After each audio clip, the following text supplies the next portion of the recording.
Welcome, curious minds. Today we're taking a deep dive into some truly fascinating and, well, sometimes pretty otherworldly source material. We've got this stack of intriguing documents here. They're mostly excerpts from what's called an investigative hypnosis session, Right. and they explore the metaphysical journey of a figure identified as Pope Leo XIV, also known as Robert Francis Préveau. That's right. So our mission today is really to unpack these sources. They present a very, let's say, unique perspective on his election, his past life. And these hidden forces, right, Yeah. that are described as shaping his time as Pope. Exactly. And importantly, we also need to delve into the methodology itself, how this information was gathered. Because that raises some big questions, too. It really does. Questions about how we perceive knowledge, especially this kind of extraordinary information. Okay, let's unpack this then. You're definitely in for a journey that promises some surprising insights and probably quite a few aha moments, or maybe moments. Wait, what? Yeah, exactly.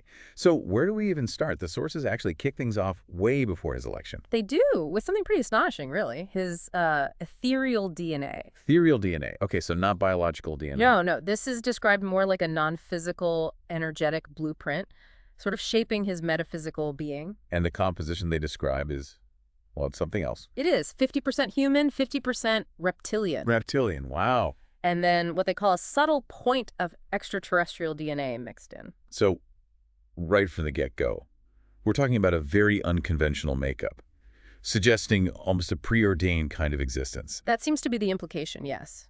That this unique metaphysical design is foundational. Not just biology, but spiritually, too. Okay, so then we move to the actual election, the conclave. Right. And the sources describe this moment, metaphysically speaking, as if things were already played out. Woven is the word they use, just hours before. Woven, like fate. Kind of. It's described as if, on an energetic level, all the conditions were aligned. The energies above the conclave, words, emotions, thoughts, even external influences. All contributing to what they call a planned outcome. Exactly. Gathered, they say, by a specific consciousness that had orchestrated things to reach this point. It sounds incredibly deliberate. Yeah, almost like a script being followed on some unseen level, a predetermined destiny maybe, shaped by these forces. So before he was Pope Leo XIV, who was he? Robert Francis Préveau, right? Early 20th century. Correct. And the sources paint a picture of him then, a man drawn to religious orders, definitely. But with a specific focus. Yes, an intense focus, it seems, on the indigents, the poor. And this came from personal experience? That's what's suggested. His own family had known misery, and that fueled this attentiveness. Okay, so there's compassion there. But you mentioned a paradox earlier. Ah, yes. This is where it gets complex. While he was apparently very generous, especially helping out in places like orphanages. There is also, according to the source, a pride he took in being known for it, being visible. Ah, okay. So not entirely selfless. Well, it's described as complex. He was apparently very alone, few friends, not much family. And he found nourishment, maybe validation, in the recognition he got for his generosity. And his appearance mattered, too. Very much so, according to the source.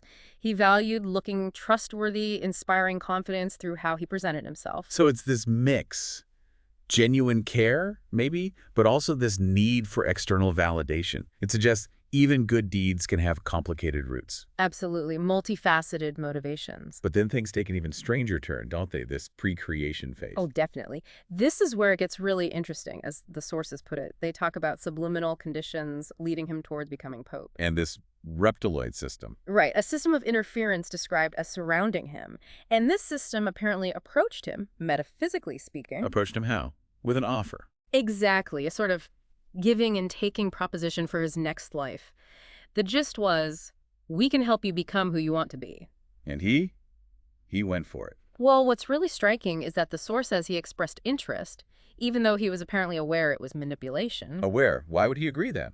His reasoning, as described, was that if it helped him do good, then why not?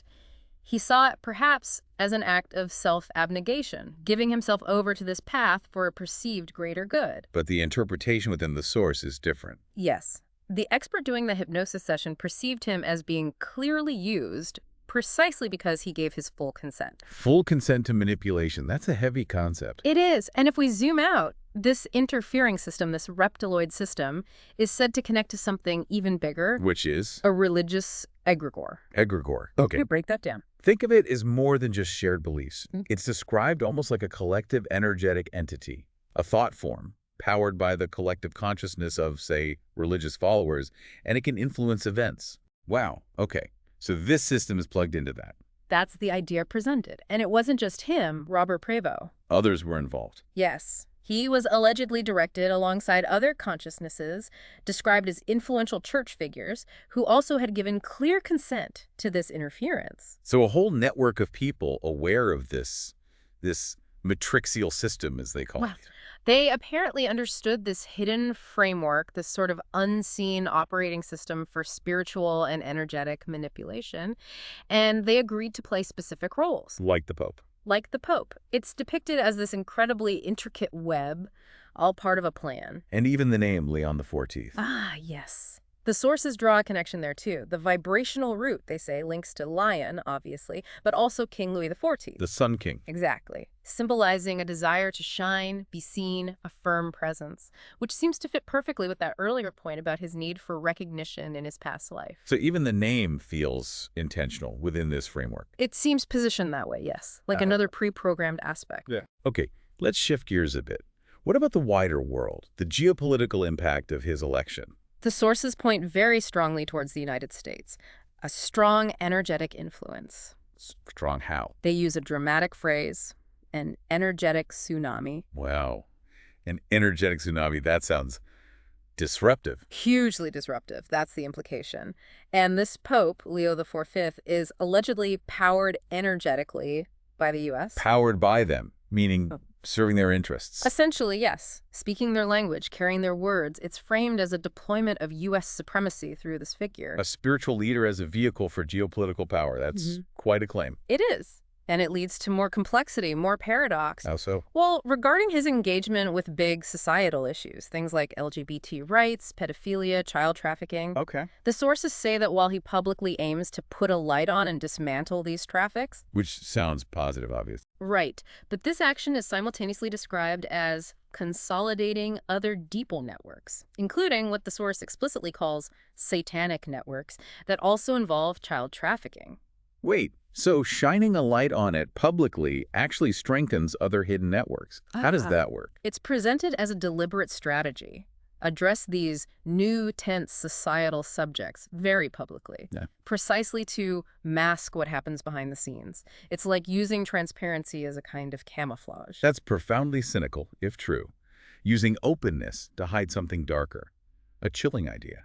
It certainly paints a picture of very calculated manipulation of public perception. And what about prophecies? You often hear prophecies connected to popes. The sources address that too. They say that while prophecies do exist, and they might be used to kind of legitimize his place. He's not actually part of them. Correct. He's not part of them.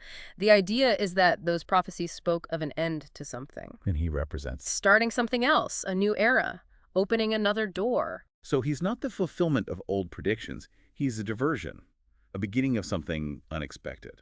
That's how it's framed. A figure of transition, maybe even disruption, rather than the culmination people might expect from prophecy. An interesting twist for someone in that role. Definitely. So looking ahead then, during his time as Pope, what's predicted? It's predicted to last and also to fascinate people. Because his approach is different. Different how?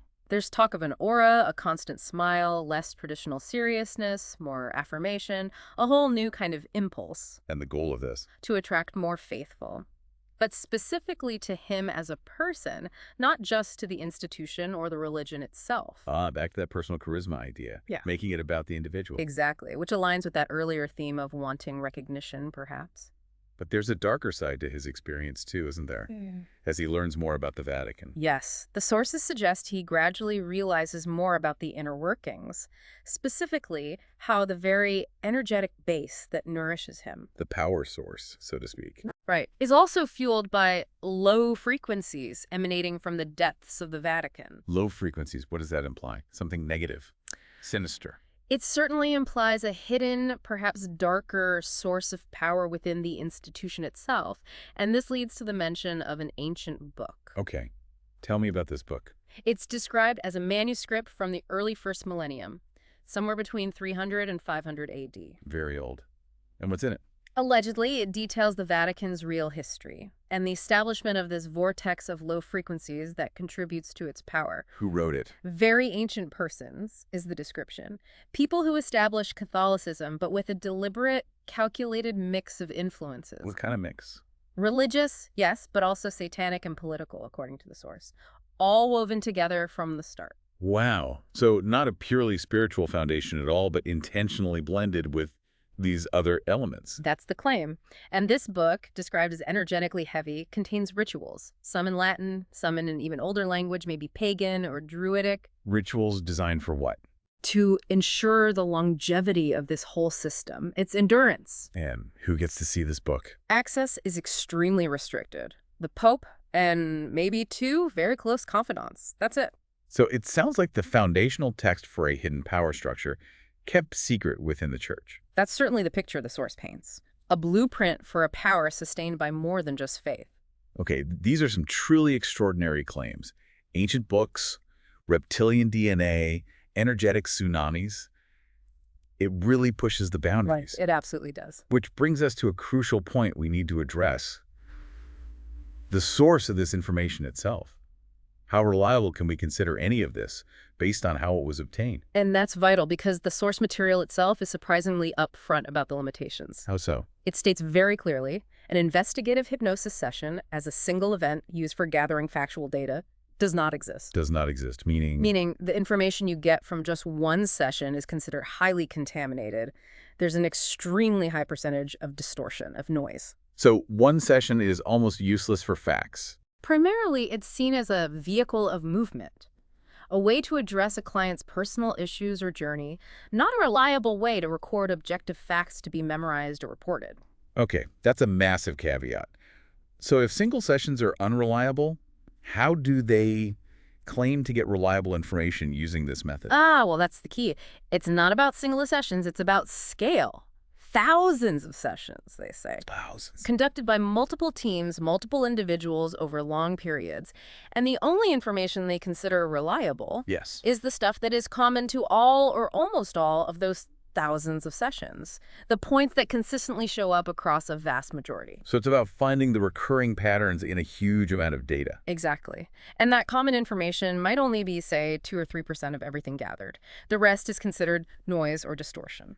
So what kind of things do they consider reliable based on this cross-session consistency? Do they give examples? They do. Things like descriptions of beings' grays, their typical height, body shape, eyes, lack of features, limb proportions, reptilians, similarities to Earth reptiles, insectoids. Okay. Physical descriptions? What Other recurring details, like the red color of Mars, the existence of what they call ethereal undergrounds beneath major centers of power, or common types of implants found energetically on people and their functions. These are the consistent threads they trust. I see. It's the repetition across many independent sessions that gives it weight in their view. Right, but even then there are challenges. Such as? Well, the issue of authorization. Can you even ethically or effectively extract information about someone from another person's subconscious? Good point. And there's the risk of interference. If there isn't already some kind of direct energetic interference between the person being hypnotized and the subject of the investigation. Like the Pope in this case. Right.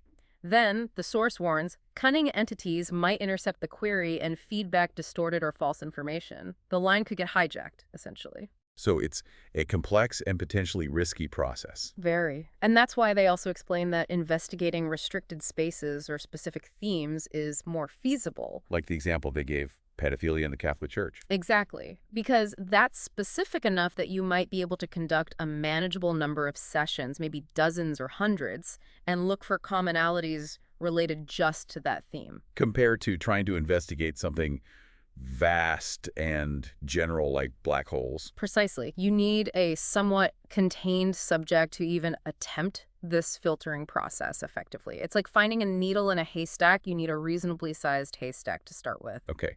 That methodological context is incredibly important for understanding everything we've just discussed. Absolutely crucial. You have to hold the extraordinary claims alongside the source's own warnings about potential contamination and the specific way they filter for what they deem reliable. So where does this leave us? We've journeyed through this really layered narrative from, Individual consent and pre-creation pacts to Yeah. cosmic interference, ancient Vatican secrets, modern geopolitics, Uh-huh. all viewed through the lens of this very specific and self-critiquing investigative hypnosis method. It certainly challenges our usual perceptions of how power might operate, doesn't it? Both the seen and the unseen aspects, at least within the reality presented by these sources. Yeah, it really makes you think about the complex web of influences that could be at play. And critically, it underscores the importance of evaluating our sources of knowledge, whatever they are, especially when the claims are this extraordinary, and even when the method itself points out its own significant limitations. Definitely. It's a stark reminder to question everything. Mm. This whole deep dive leaves me, and probably you listening, with a pretty compelling final thought to go on. Mm-hmm. If, as these particular sources suggest, power and influence operate on so many levels, seen and unseen, and perhaps even within systems we hold sacred, involving subtle agreements and hidden agendas, well, what new questions should we be asking? About the narratives we readily accept, and maybe about the very nature of the reality we perceive around us. Something to ponder, for sure. Indeed. Plenty to think about until our next deep dive.